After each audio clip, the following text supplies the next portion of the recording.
If you're here, Mercy, speak to me. The shadows seemed to pulse in response, and for the first time, I felt a flicker of connection, a peering glance into the void that sought to tell its tale. Back in that graveyard, surrounded by the history and heartache of a life extinguished too soon, I felt Mercy's presence seep into my bones. The locket was no longer just a relic, it was a key, a conduit through which I could hear her voice. Shivers of realization coursed through me as I finally understood that this wasn't simply about uncovering a dark past, it was about acknowledging the pain of a young woman unjustly labeled a monster.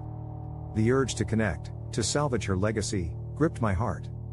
I vowed to not just be an observer of her story but a voice to carry it forward.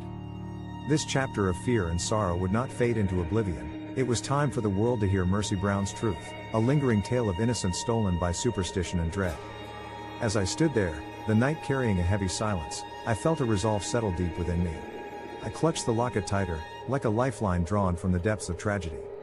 If I could give voice to Mercy's story, perhaps I could finally lay to rest the fear that had seeped into my life.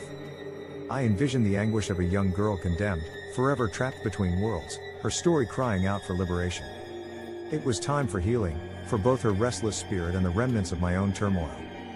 I could not unravel the past without facing its truths, and I was ready to become the bridge between shadows and light. A gentle breeze swirled around me, carrying with it a sense of reassurance, and I knew this was not just a farewell, it was an awakening.